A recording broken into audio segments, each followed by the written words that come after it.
Dan Allah nggak akan mau ngijabahin doanya orang yang mengetes, ragu-ragu. Nggak mungkin diijabahi sama Allah. Karena Allah tuh bukan pesuruhmu. Allah tuh bukan pembantumu. Kebalik itu. Ini orang seakan-akan memposisikan dirinya itu majikan, yang dimintai itu pesuruhnya dia. Kebalik. Kamu itu pesuruhnya Allah, budaknya Allah. Kamu tuh minta sama Allah. Kalau Allah nggak ngasih, itu ingin menunjukkan aku ini yang berkuasa, aku yang ngatur, aku nggak bisa khawatir. Jadi konsep ini kebalik, mereka nggak paham konsep ini. Dikiranya Allah itu seperti office boy aja, ya, dimintain apa aja harus ngasih. Lah kebalik lah, kok harus ngasih? Emang kamu ini siapa? Kok harus dikasih? Paham ya? Inna istijabah bil masyiah tushtarat. Ijabahnya, diijabahinya doa itu syaratnya Allah berkenan dulu untuk mengijabahi. Kalau Allah belum berkenan, ya tidak akan diijabahi. Hatta doanya manusia yang paling dicintai oleh Allah. Contohnya banyak. Doanya Rasulullah agar pamanda tercintanya masuk Islam, nggak dijabahi sama Allah. Doanya Nabi Ibrahim agar bapaknya masuk Islam, nggak diijabahi. Doanya Nabi Nuh agar anaknya diselamatkan dari azab, nggak diijabahi. Doanya Nabi Ibrahim agar anak cucunya itu semuanya mendapatkan kemuliaan di surat Al-Baqarah, wa min dzurriyyati qala la yanalu ahdidz zalimin. Enggak semua orang aku kasih. Yang zalim-zalim dari keturunanmu enggak tak kasih, sama kata Allah begitu. Ya. Artinya itu memang mutlak keputusannya Allah, terserah Allah mau ngijabahi apa enggak. Dalilnya adalah bal iyyahu tad'un fayakshifu ma tad'una ilaihi insya'a. Kalau dia berkenan, dia akan ijabahi doa kalian yang sedang terhimpit oleh musibah itu. Kalau dia belum berkenan, ya nggak dijabahi. Bukan karena dia nggak ada, karena dia nggak mau aja. Kenapa nggak mau? Ya terserah dia lah. Suka-suka dia. Siapa yang mau protes? Hah? Dia raja di raja. Dia yang berkuasa mutlak. Suka-suka dia. Pasti ada hikmahnya.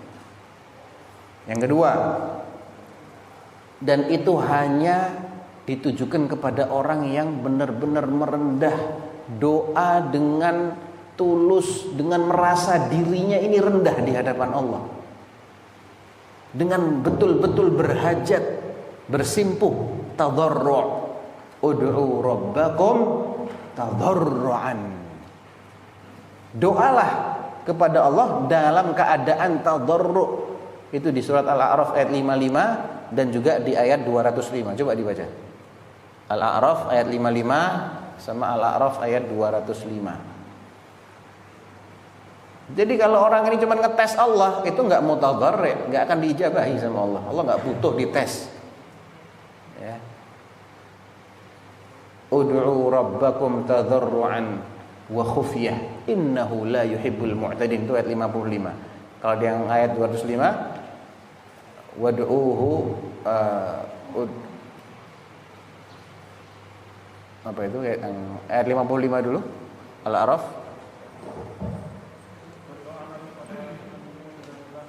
Dengan rendah hati dan suara yang lembut. Sesungguhnya dia tidak menyukai orang-orang yang melampaui batas. Ayat 205.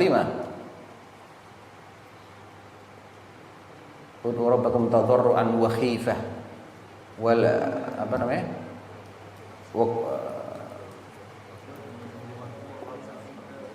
Ayatnya gimana tuh?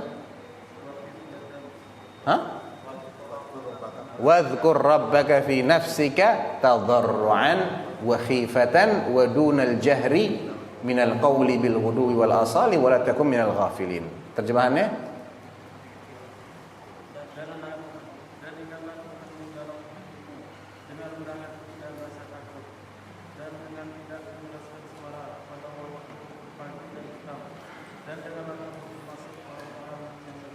Ya, jadi menyebut Allah itu bisa dalam doa, bisa dalam zikir.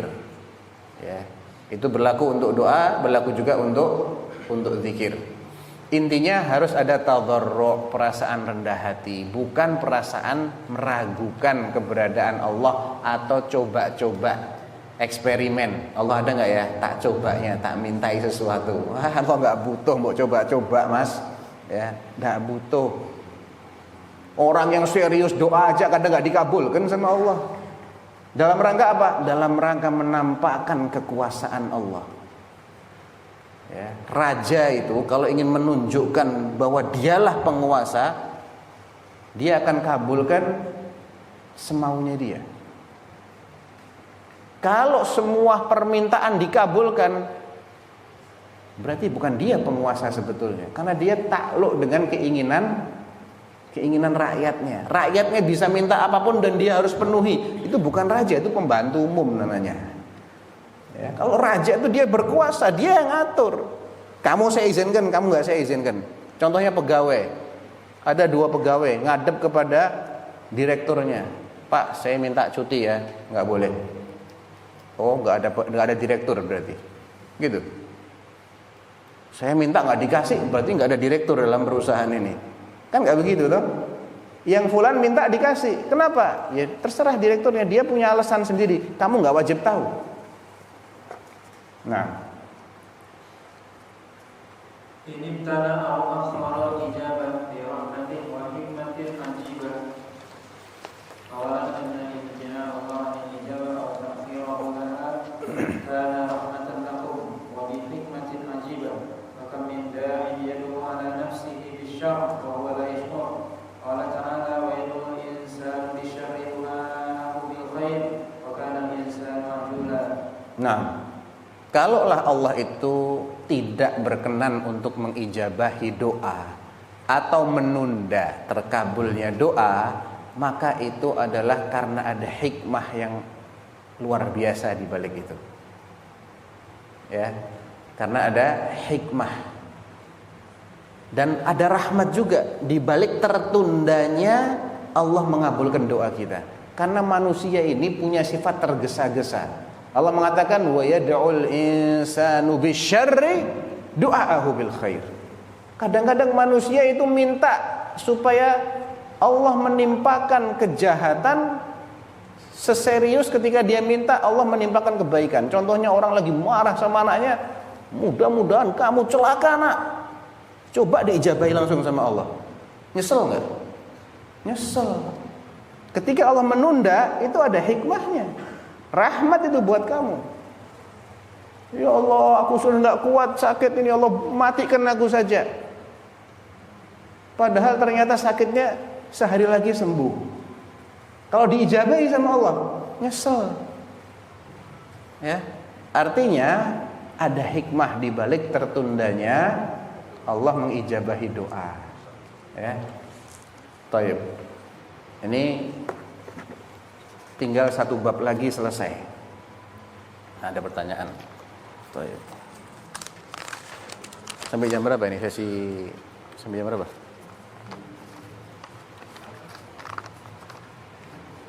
Sampai jam berapa? Hah? Enggak, anak tanya. Di jadwal di randonnya sampai jam berapa? Sampai jam. Jadi asarnya nyambung sampai maghrib. Baik. Anak nggak masalah, cuman ini kayaknya udah pada ngantuk gitu loh. Coba berdiri dulu, duduk lagi biar hilang ngantuknya. Di kampus diajarkan bahwa filsafat adalah ilmu kebijakan. Namun anak pernah dengar bahwa filsafat adalah ilmu yang diajarkan oleh orang-orang yang tidak Allah berikan kitab pada mereka. Ilmu filsafat adalah ilmu rasio akal.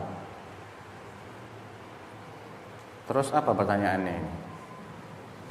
Ini pernyataan bukan pertanyaan. Iya, ini nggak ada pertanyaan di sini. Yang kedua, jadi 1 pernyataan, yang kedua ini baru pertanyaan.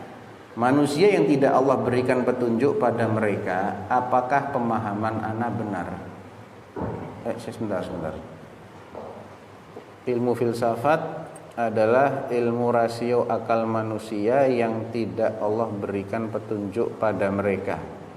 Apakah pemahaman ana benar? Oh, ini pertanyaannya ini berarti.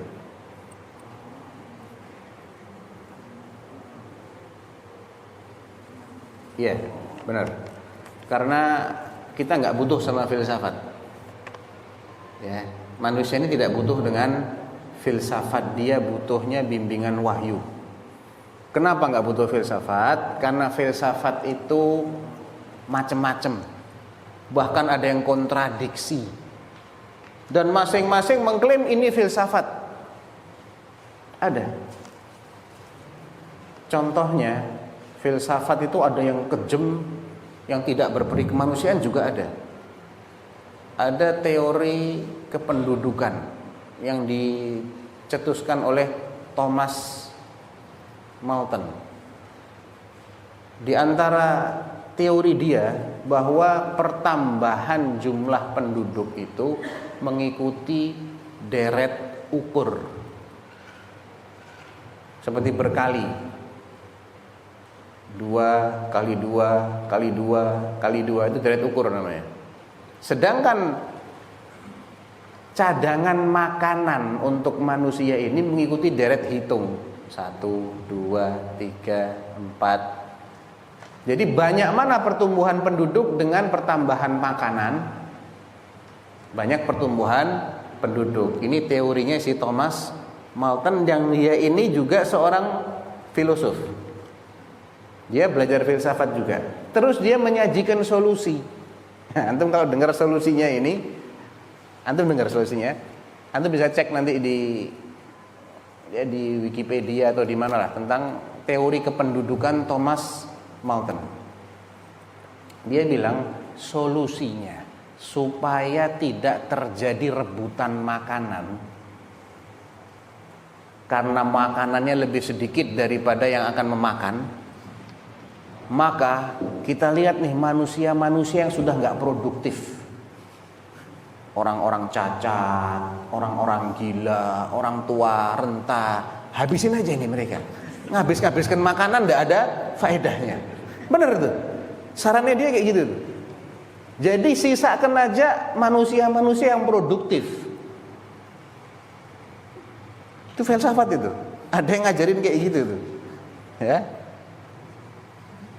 Marxisme itu filsafat, sekulerisme filsafat, liberalisme filsafat, demokrasi filsafat. Yang benar yang mana? Kontradiksi ini, ya, kontradiksi. Jadi kalau manusia itu harus belajar filsafat supaya tahu kebenaran, tidak pernah terbukti itu filsafat bisa membimbing kepada kebenaran. Karena filsafat itu hasil analisa akal yang itu beda-beda hasilnya. Manusia ini nggak bisa ngatur kehidupan dunia ini kalau nggak pakai syariat. Seandainya manusia ini bisa hidup tentram, teratur, sejahtera, penuh keadilan tanpa syariat, ya niscaya dari dulu bumi ini damai. Karena apa? Kenyataannya bumi ini nggak pernah damai ketika yang berkuasa itu adalah orang-orang yang tidak beragama. Tidak beragama yang benar maksudnya. Mereka perang satu sama lain, saling menjajah, saling membantai. Tapi ketika mereka ini tunduk kepada syariat Allah, kepada wahyu Allah, Allah itu yang menciptakan kita. Allah itu yang paling tahu kita ini supaya baik, cara ngaturnya bagaimana itu Allah, bukan yang lain. Betul gak? Ala ya'lamu man khalaq. Bukankah yang menciptakan itu yang ngerti? Iya dong. Ya misalnya kita punya sebuah produk mobil misalnya dengan merek A, terus mobilnya rusak. Yang paling ngerti cara benerkannya adalah dealer resmi, perusahaan yang membuat mobil ini. Dia paling ngerti seluk-beluknya. Kalau ingin beres, serahkan aturannya kepada yang menciptakan kita, beres. Kita nggak bisa ngatur diri kita sendiri, apalagi mau ngatur orang lain. Yang paham seluk-beluk kita adalah yang menciptakan kita. Ya. Jadi kita emang nggak butuh sama filsafat, kita butuhnya wahyu dari Allah, syariat, kitabullah dan sunnah Rasulullah. Apakah para ulama melarang 100% ilmu filsafat atau ilmu kalam atau ilmu mantik? Ana nggak tahu. Tapi yang jelas itu bahaya memang. Dan banyak orang yang gara-gara belajar filsafat dia jadi kena penyakit ragu. Ragu semua karena emang filsafat itu dimulai dari ragukan dulu sampai terbukti baru diimani. Itu sudah salah itu. Kok belajar mulainya dari ragu sih? Kok belajar mulainya dari ragu? Mana bisa orang belajar dia nggak percaya dulu sama apapun. Bagaimana dia akan belajar? Antum ketika masuk TK diajarin huruf A kayak gini bentuknya, B, C, D, angka 1, 2, 3. Coba pakai teori filsafat. Saya nggak percaya dulu deh. Jangan-jangan dibohongin sama gurunya. Kapan mau belajar antum kalau kayak gini caranya? Nggak bisa lah belajar dengan konsep filsafat. 4. Jika memang kenyataan sebagaimana pernyataan-pernyataan di atas. Oh, ini jadi pernyataan dari tadi ini. Apakah kita 100% hak untuk mengatakan atau meyakini untuk apa seorang muslim mempelajari filsafat ketika Allah telah berikan kita Al-Quran dan Sunnah? Karena banyak kaum dan kampus Islam mengajarkan filsafat Islam. Nggak ada filsafat Islam, nggak ada. Nggak ada. Itu filosof-filosofnya udah terpapar ilmu kalam sehingga mereka kemudian menjelaskan dengan konsep ilmu kalam. Kita nggak butuh sama ilmu kalam. Dibilang ilmu kalam apa? Karena itu banyak kalam. Omongannya aja panjang-panjang tapi nggak jelas semua. Ya, kita nggak butuh sama ilmu kalam. Kita cuma butuh wahyu dari Allah Subhanahu wa taala. Bahkan imam kita Imam Syafi'i mengatakan, "Hukmi fi ahlil kalam an yudraba bil jalid wa yutafu fil mudun wa yuqal hadza jazaa'u man taraka al-kitab was sunnah wa aqbala ala ilmil kalam." Ya, sikapku kepada orang-orang yang ahli kalam itu adalah sabetin mereka dengan pelepah kurma dan arak mereka keliling kota sambil teriakin ini balasan hukuman buat orang yang meninggalkan kitabullah dan sunnah Rasulullah dan malah dia belajar ilmu kalam. Kita disuruh ngikutin kitabullah. Ittabi'u ma unzila ilaikum min rabbikum. Ini malah belajar ilmu kalam.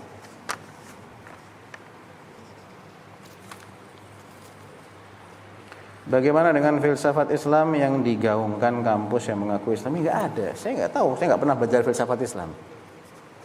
Maksudnya filsafat Islam itu apa? Kalau itu bagian dari Islam, enggak usah dikasih embel-embel Islam. Biasanya yang dikasih embel-embel Islam itu sesuatu yang memang di luar Islam. Buktinya apa? Ada nggak istilah sholat Islam, zakat Islam, syahadat Islam? Nggak ada tuh. Saum Islam, haji Islam, nggak ada. Yang ada itu apa? Musik Islami, nasyid Islami, kan gitu. Filsafat Islami, karena memang dia bukan dari Islam. Biar Islam kaum muslimin mau nerima dikasih embel-embel Islam. Biasanya begitu memang. Jadi nggak ada filsafat Islam. Islam nggak butuh sama filsafat Islam, ini udah jelas, udah baku. Kita cuma disuruh mengikuti apa yang sudah dijelaskan dalam kitabullah, sunnah Rasulullah dan diajarkan oleh as-salafus saleh. Udah, beragama itu simple, seperti itu aja cukup. Baik.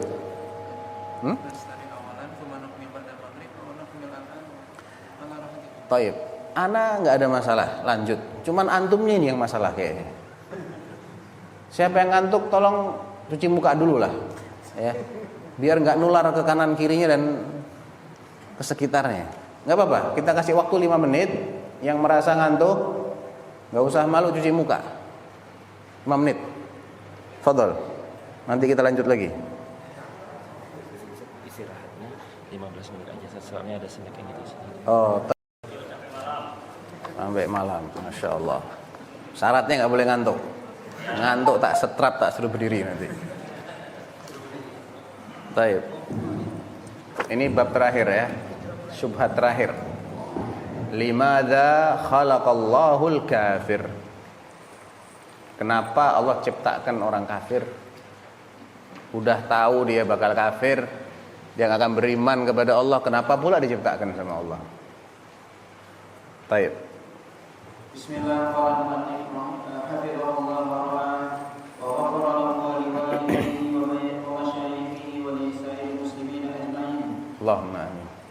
Fa ayyuqal alaysa rabbuka ya'lam bi kufrihi Fa ayyuqal alaysa rabbuk ya'lam, bukan alaysa rabbuka tapi alaysa rabbuk ya'lam. Hakadha al-wasl. Fa ayyuqal alaysa rabbuk ya'lam bi kufri kafirin wa dhulmi zalim. Nah.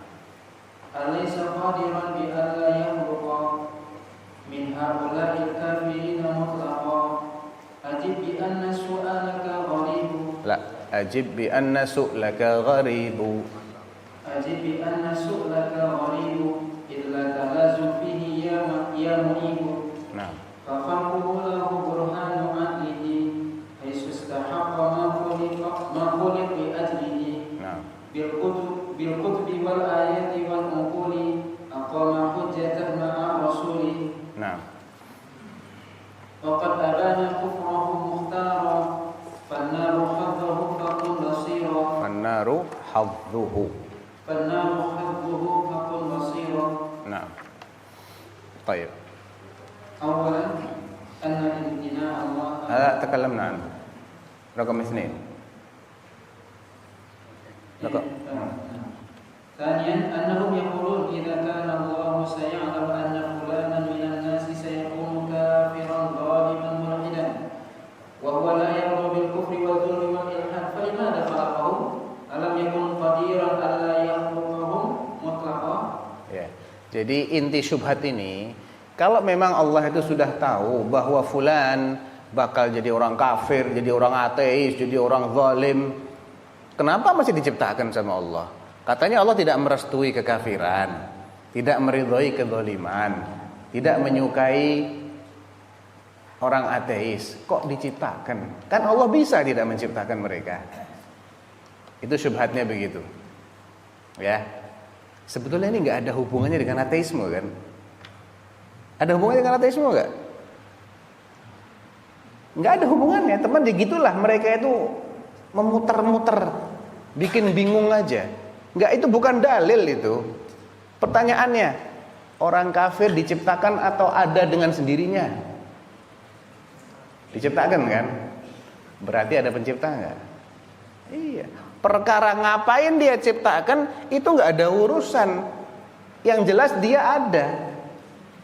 Ini nggak ada hubungan gitu loh. Diciptakan kenapa? Nggak wajib tahu juga kamu. Yang penting itu bukan dalil bahwa tidak ada Allah. Baik, kan Allah bisa nggak menciptakan mereka? Iya, Allah bisa nggak menciptakan mereka, dan Allah juga bisa menciptakan mereka.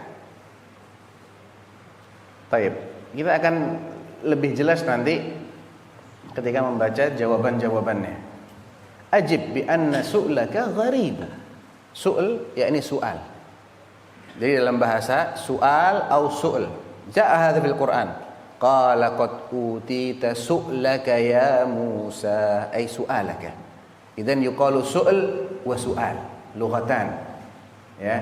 Su'l atau soal itu sama. Soal itu persoalanmu ini aneh. Ini pertanyaan aneh ini. Kenapa aneh? Idla talazum fihi ya mu'id. Wahai orang yang mencela, enggak ada kaitan antara keberadaan Allah, kekuasaan Allah dengan ada atau tidak adanya orang kafir. Kalau orang kafir ada, itu tidak berarti Allah tidak ada. Enggak ada hubungan memang. Gitu. Cuman kalian ini berusaha mempermainkan logika saja. Sebetulnya itu dalilnya nggak ada sangkut pautnya gitu loh. Ajib bi anna su'laka gharibu idla talazum fihi ya mu'ibu.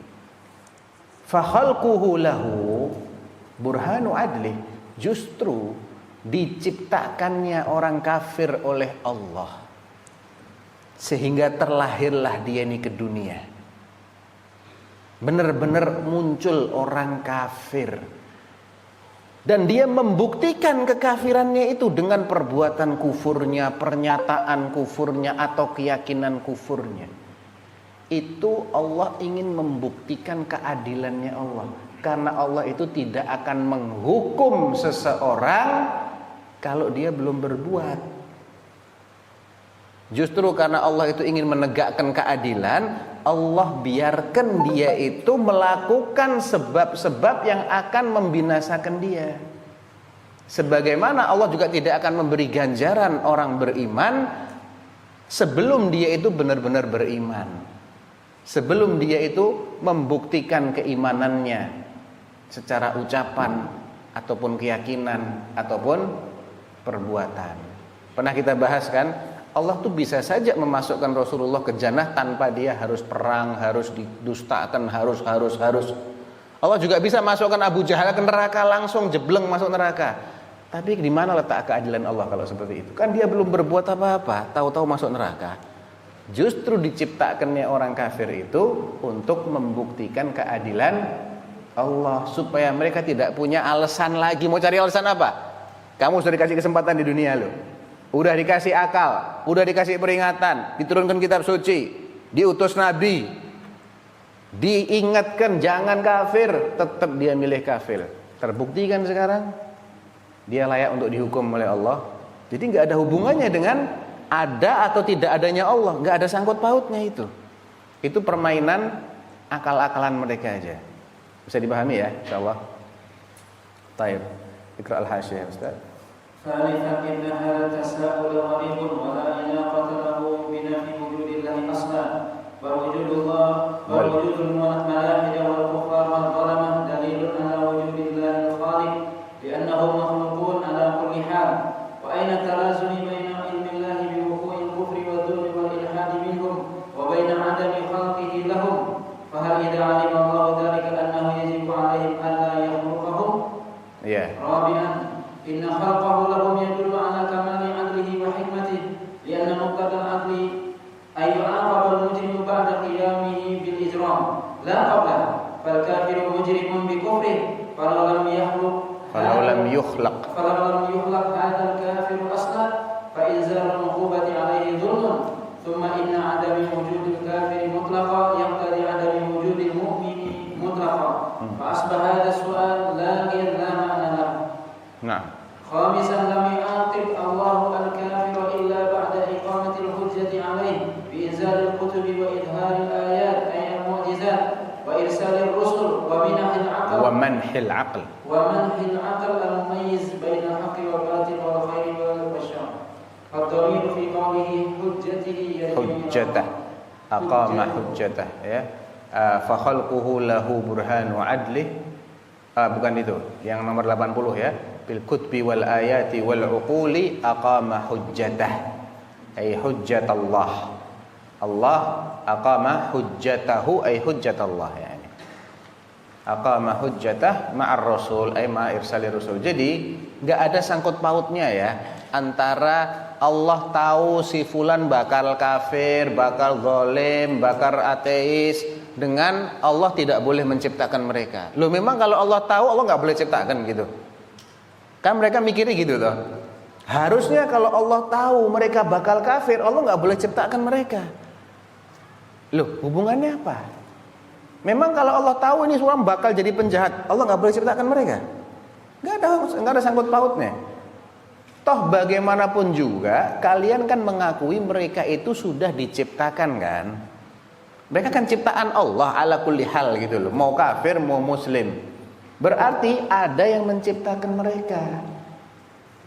Perkara Allah itu tahu bakal zalim, iya, nggak ada masalah. Bakal zalim tetap diciptakan sampai benar-benar terbukti dia itu zalim, sehingga dia kemudian dibalas oleh Allah sesuai dengan perbuatannya. Justru itu adalah bentuk bukti kesempurnaan keadilan Allah. Sebelum dia berbuat nggak dihukum sama Allah. Setelah berbuat dikasih balasan yang sesuai. Adil kan? Nah. Awalan Allah wa in alima bi kufril kafir lakinnahu lam yujbirhu 'ala al-kufri bal khayyarahu baina al-iman wal kufri ma'a bayanihi lahum bi waqti awaqib kullin minhuma. Wa wa'ada man amana bin na'im فإذا اختار الإنسان بعد هذا التخيير والبيان أن يموت كافرا ملحدا فقد أبان استحقاقه للجحيم دون عذر وهذا من كمال عدله عز وجل. وقوله أبان أي أظهر والضمير المستتر فيه يجي من الكافر. Nah, dan bait terakhir di bab ini waqad abana kufrahu ay hadzal kafir qad abana ay azhara kufrahu mukhtara. Si kafir ini telah membuktikan bahwa dia memang sengaja milih untuk tetap jadi orang kafir. Terbukti kan? Karena apa? Allah ciptakan dia. Dan memang dia mati kafir. Dan dengan demikian pantaslah dia menjadi penghuni neraka. Karena dia membuktikan sendiri anak ini pantas masuk neraka. Buktinya apa? Anak kafir. Nah, jadi ini adalah bukti kesempurnaan keadilan Allah. Allah tahu si fulan bakal kafir, tapi Allah tidak maksa dia untuk kafir. Buktinya Allah nggak maksa dia, Allah bekali dia dengan sarana-sarana sebagaimana yang Allah berikan kepada orang-orang beriman. Akal dikasih, pendengaran dikasih, penglihatan dikasih, Quran juga turun untuk mereka juga, cuma mereka nggak mau percaya. Mukjizat-mukjizat juga ada, mereka tetap menolak untuk mempercayai mukjizat itu. Berarti terbukti sekarang betapa adilnya Allah. Allah nggak langsung menghukum mereka. Allah ciptakan dulu, Allah biarkan mereka membuktikan dengan diri mereka sendiri bahwa mereka itu memang pantas mendapatkan hukuman tersebut. Nah, قال المؤلف حفظه الله ورعاه الخاتمة والحمد لله على الإتمام لنبي الصغير بانسجام أبياته فجا وكن مصليا على النبي الأكرم والأولياء من صحبه الكرام مع من كان لنظمنا مستوعبا مبينا. Nah, ini adalah penutup.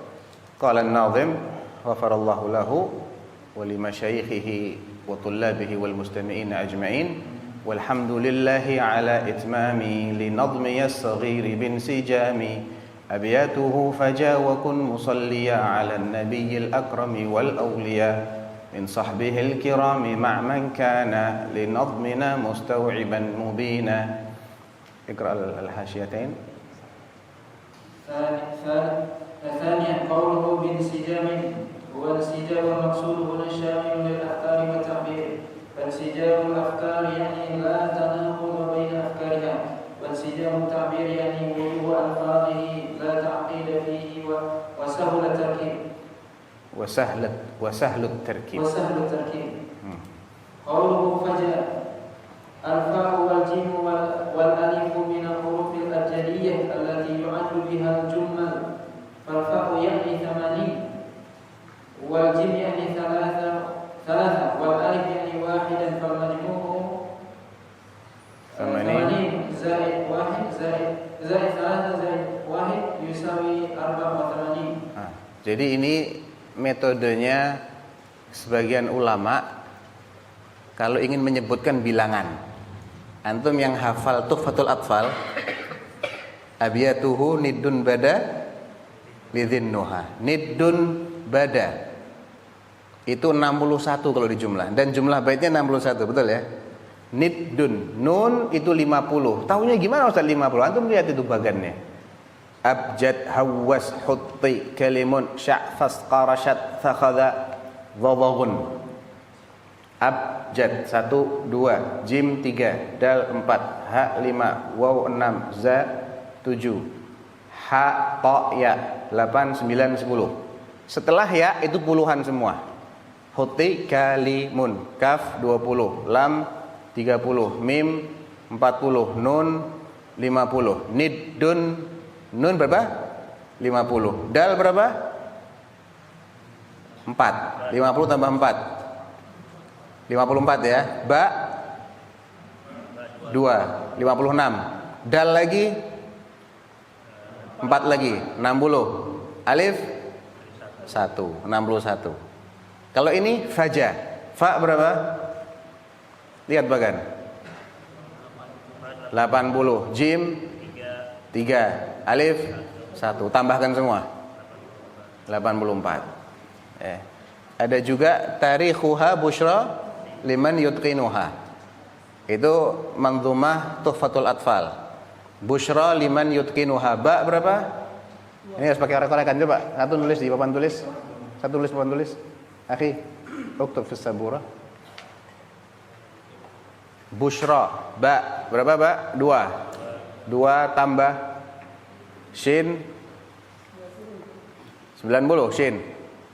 Busyra tambah 90 300. Shin 300 ya. Jadi 2 tambah 300. 2 tambah 300. Ini tambah-tambahan gampang ini. Anak TK bisa insyaallah. Ra 200 tambah 200. Busyra. Nah, itu dihitungnya alif apa ya itu ya? Antum tahu tanggalnya manzumah tahu enggak? Enggak tahu ya. Baik. Anggap aja itu alif 1. Anak ada 2 kemungkinan. Bisa alif, bisa ya. Kalau ya berapa? 10. Kalau alif 1. Anggap aja ya deh. 10 aja. Tulis 10. Tadi berapa tadi? Tambah 10. Baik. Busyra liman lam. Lam berapa lam? 30. Tambah 30. Tambah mim. Berapa mim? 40. Tambah nun. 50. Liman yutqinuha. Ya berapa? 10. Ta. Oh, telat. Cuman nulis masa telat sih? Sebentar, ya terlambat tadi. Ulangi. Antum jangan telat nulisnya, akhi. Cuma nulis saja telat lagi, ya Allah. Ulangi. Tarikhuha busyra ba berapa? 2. Shin 300. Ra 200. Anggap aja itu ya, busyranya ya. 10. Udah 10. Lam 30. Mim 40. Udah. Nun 50. Udah. Liman. Ya lagi 10. Ta 400. Sebentar. Udah, tak udah. 400. Jangan salah loh ya. Antum lihat bagan, jangan ngarang. Lihat bagan. Tak 400 betul? Ya. Yud qaf. Qaf berapa qaf? Yud qi. Qaf dulu. 100 tambah 100. Nun 50 lagi. Ya, tambah ha 5. Tambah alif 1. Total berapa? Tambah 5 tambah 1. Kalkulator. Coba dicek. 1198. Bener enggak? Manzumah Tuhfatul Atfal itu ditulis pada tahun segitu. Kita cek syarahnya. Ini ilmu baru nih, antum baru tahu kan? Iya, baru tahu.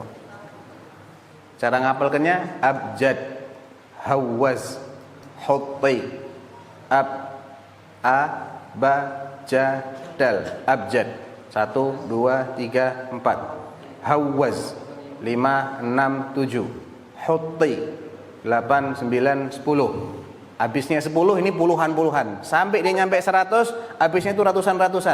Ujung-ujungnya 1000. Hutti kalimun 20, 30, 40, 50. Kalimun. Sya'fas. Sa'fas bukan sya' ya. Sa' pakai sin. S. Sin, ain, fa, sad. Berapa tadi? 50, 60, 70, 80, 90.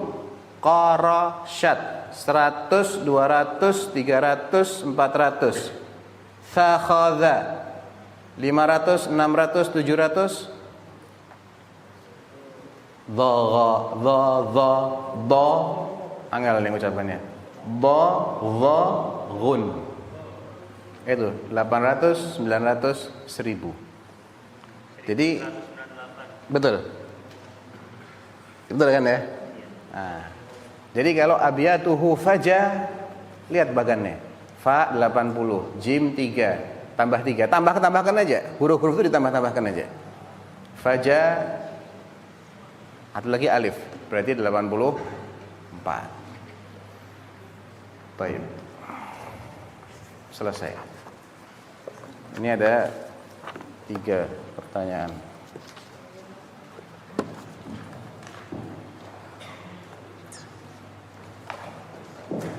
Saya pernah mendengar jika kita langsung sedikit-sedikit mengaitkan penciptaan langsung kepada Allah, maka kita tidak akan memperoleh kemajuan iptek. Syubhat ini.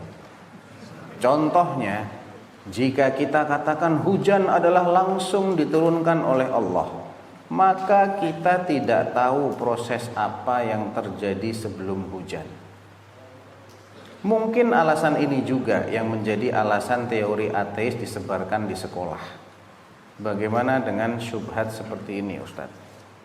Alhamdulillah, dia masih ngakuin ini syubhat. Mendinglah. Udah tahu kalau ini syubhat itu masih lebih bagus daripada kalau dia meyakini ini yang benar. Dan yang kita ajarkan di sini malah syubhat. Itu parah itu. Baik. Pertama, kita lihat ada nggak hubungan sebab akibat. Kalau sedikit-sedikit kita katakan ini dari Allah, nanti kita jadi nggak bisa maju ipteknya. Apa ya, betul kayak begitu? Apa kaitannya? Nggak ada kaitannya. Apakah kita mengatakan ini hujan ini dari Allah, terus kita tidak boleh menyelidiki gejala-gejala mau hujan? Enggak kan? Emang Allah bilang begitu. Wa huwal ladzi yunzilul ghaitha. Wa huwal ladzi anzala minas samaa'i ma'an. Huwa Allah yang menurunkan. Allah menurunkan air dari langit. Silahkan dipelajari proses terjadinya hujan, nggak ada masalah. Tapi yang menciptakan itu semua bukan alam, tapi Allah. Ya, tapi Allah. Dan Allah bisa arahkan hujannya di sini tok, sebelahnya nggak dapat. Subhanallah, Anda waktu kesini pertama kali, ya naik mobil, wih ini kok makin deres ini. Nggak lama, seret berhenti ini hujan. Lewat berapa meter berhenti. Subhanallah, sampai sini nggak hujan. Padahal waktu perjalanan deres banget itu hujan. Ana sampai mikir, ini kita bisa turun nggak ini? Ini bawa kamera, ini takutnya kebasah nih kameranya. Wa yasrifuhu amma yasha. Allah yang mengalihkan hujan ini dari orang-orang yang Allah kehendaki. Terus apa kaitannya dengan ketidakmajuan iptek? Nggak ada. Nggak ada. Kalau mereka mengajarkan ateisme supaya bisa diselidiki, itu juga tidak benar. Diselidiki, tapi jangan diingkari kalau itu dari Allah. Karena seandainya sebab dan akibat itu mesti terjadi sesuai teori, nggak boleh ada kegagalan dalam teori ilmiah. Mereka sekarang yang sudah mengkonsep hujan itu tercipta karena begini, dibuatlah hujan buatan. Apa mesti berhasil? Enggak. Ini bukti bahwasanya teori mereka itu tidak 100% pas. Ada faktor-faktor lain yang mereka nggak dikasih tahu sama Allah. Mendungnya meliputin satu kota. Kenapa yang hujan sebelah sana? Sini nggak hujan. Kenapa yang sana deres, yang sini nggak seberapa deres? Itulah rahasianya Allah di situ. Ya, jadi ini alasannya tidak tepat di sini. Kalau ingin sedikit proses, silakan selidiki.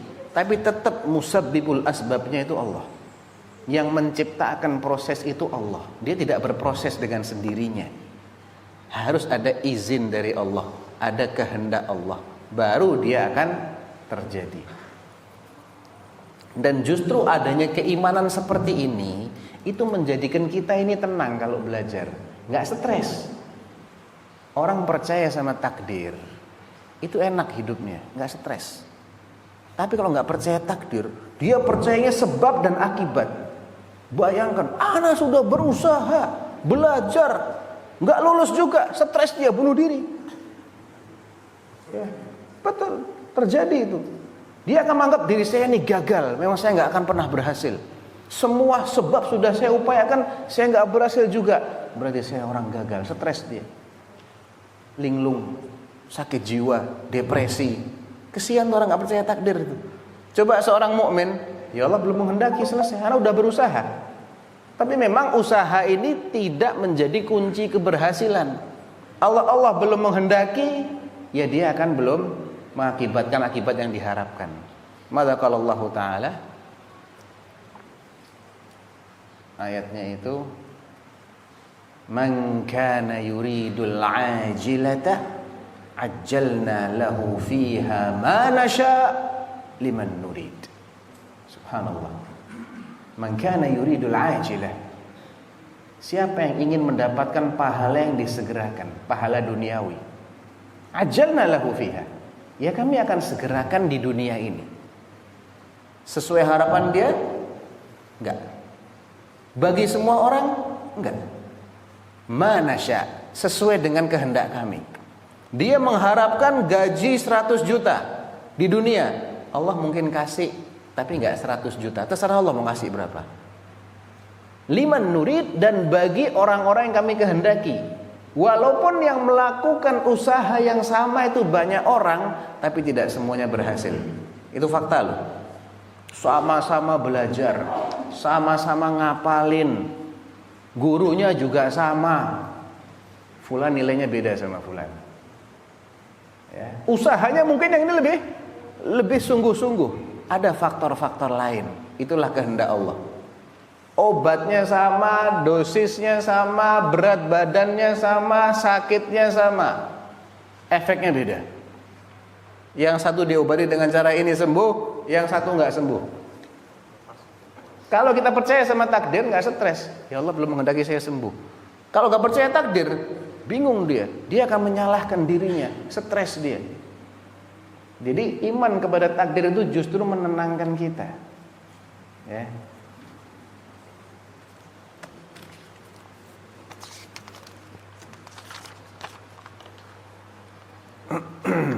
Semoga Allah Ta'ala memberkati Ustadz dan kaum muslimin, amin. Ketika seorang guru mengajar murid-muridnya, ini mohon nasihatnya. Ketika seorang guru mengajar murid-muridnya, di antara muridnya ada yang tidak mau diatur dan mengganggu teman-temannya yang lain dalam belajar. Bolehkah seorang guru merasa lega ketika murid yang susah diatur ini tidak masuk? Yaitu manusiawi sebetulnya. Ya namanya orang tadinya merasa terganggu, kemudian penyebab gangguan itu menghilang, seneng, wajar. Ya, wajar, itu manusiawi itu.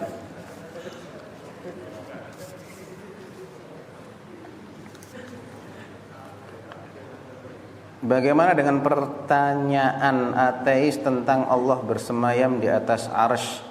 Berarti Allah itu bertempat, dan setiap tempat itu pasti lebih besar dari yang menempati. Siapa yang bilang? Bagaimana dengan sifat Allah yang maha besar? Nah, siapa yang bisa membantah syubhat ini? Ana ulang lagi, antum perhatikan tahapan-tahapan dia ya. Kalau antum paham pelajaran kita daurah ini, antum bisa jawab.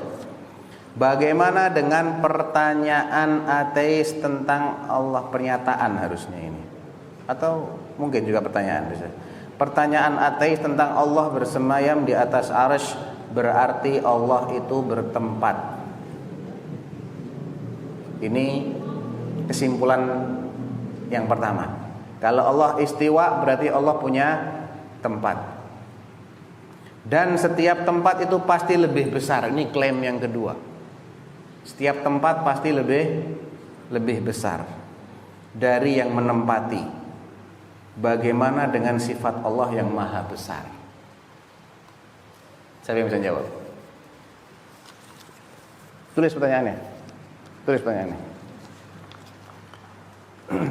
Terus yang hurufnya yang gede, ya, hurufnya kapital semua. Bagaimana dengan pertanyaan ateis? Bagaimana dengan pertanyaan ateis? Udah belum?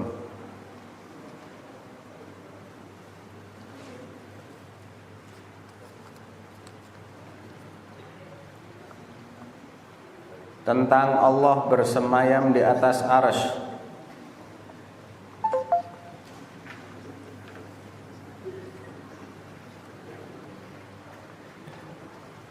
Bagaimana dengan pertanyaan ateis tentang Allah bersemayam di atas arsy? Berarti Allah itu bertempat.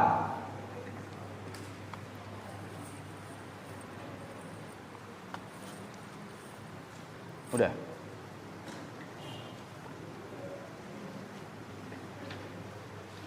Udah.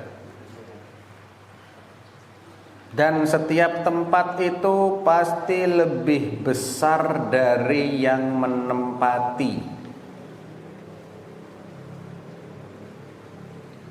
Ini muqaddimah dia yang kedua. Kalau Allah istiwa berarti Allah bertempat. Itu muqaddimah pertama. Muqaddimah kedua, kalau Allah bertempat, setiap tempat lebih besar daripada yang menempati. Ditabrakkan dengan udah. Enggak, berarti dan setiap tempat itu pasti lebih besar dari yang menempati.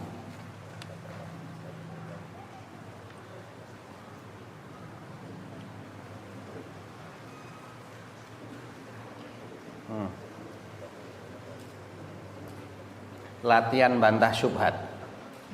Ya, ini soal latihan ini. Jadi nanti sisa waktunya kita bikin buat menjawab soal-soal latihan. Antum yang bikin soal ya. Yang punya syubhat di kepala keluarin. Mumpung masih di sini ana. Nanti kalau ana udah pulang antum jawab sendiri. Udah. Dan setiap tempat itu pasti lebih besar dari yang menempati. Sudah? Capek antum kayaknya. Dari yang menempati. Bagaimana terakhir nih ya? Bagaimana dengan sifat Allah yang maha besar? Kontradiksi dong. Gitu loh. Bagaimana dengan sifat Allah yang maha besar? Yang belakang sana bisa baca? Alhamdulillah. Nah, siapa yang bisa menganalisa syubhat ini? Di mana letak kesalahan logikanya? Fadhal. Yang keras jawabnya.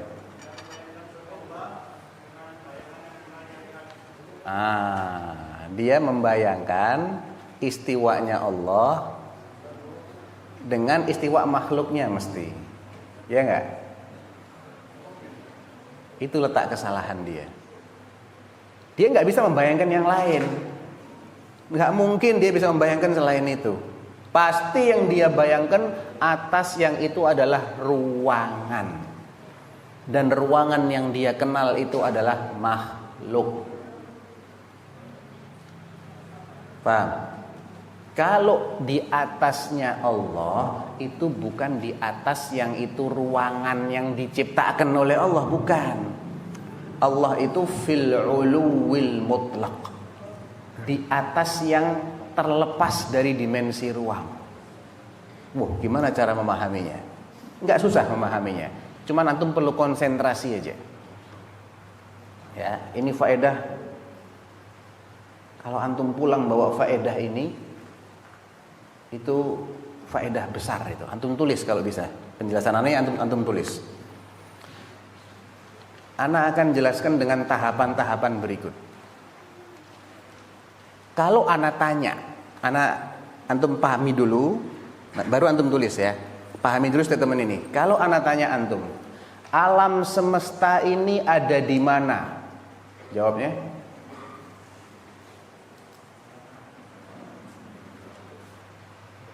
Bingung.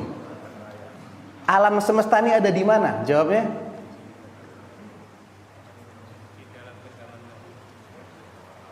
Loh, kita bingung. Kita nggak bisa jawab. Kenapa kita nggak bisa jawab? Karena kita berada di dalam alam semesta. Ya enggak? Ya dia mengelilingi kita, Ustadz. Dia enggak punya arah tertentu. Oke? Dia tidak punya arah tertentu. Karena dia mengelilingi kita. Ini bisa dibalik enggak papan tulisnya? Bisa kan dibalik? Bisa, ditarik itu balik. Sekarang pelajaran menggambar.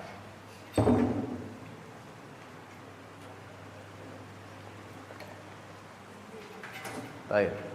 Paskan tengah-tengah, kunci. Baik. Antum gambar ya, akhi. Capek enggak? Capek kayaknya ya. Antum yang satunya lagi. Gambarnya simpel kok. Gambar bola kecil aja, kecil. Bundar, lingkaran kecil. Kamu mundurin lagi biar kelihatan. Atau yang nggak kelihatan mungkin bisa bergeser ke sana. Gambar lingkaran kecil, ya. Anggap lingkaran kecil itu adalah bumi tempat kita berdiri. Ya. Antum bisa gambar orang-orangan kecil gitu nggak di atasnya? Kekecilan ya. Anggap aja ada orang-orangan kecil gitu. Ya. Kayak apa gambarnya? Loh. Orang-orangnya di atasnya bumi. Ya udah bikin lingkaran kecil, orang-orangan kecil aja. Nah, di atasnya ada orang-orangan. Di atasnya. Anda lihat dulu gambarnya bener nggak? Wah, terbang orangnya. Harusnya nempel, tempelin dong. Biar gak dipikir dia berhayal ini, nempel kakinya. Baik. Ini ilustrasi orang yang tinggal di atas bumi. Alam semesta itu mengelilingi bumi, bikin lingkaran yang gede, mengelilingi lingkaran kecil ini. Iya.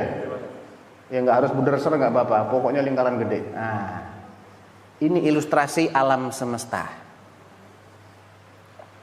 Allah sudah ada sebelum menciptakan alam semesta.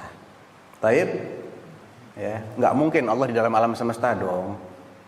Allah yang menciptakan alam semesta, kok Allah di dalamnya alam semesta, ya. Di dalam alam semesta inilah kita mengenal ruang. Yang ini semuanya sifatnya nisbi ya. Ana di depan antum semua. Menurut siapa ana di depan antum? Menurut antum. Kalau menurut ana, justru antum di depan ana. Ya. Ada cicak nggak? Tuh nggak ada cicak. Oh di Bengkulu nggak ada cicak ya?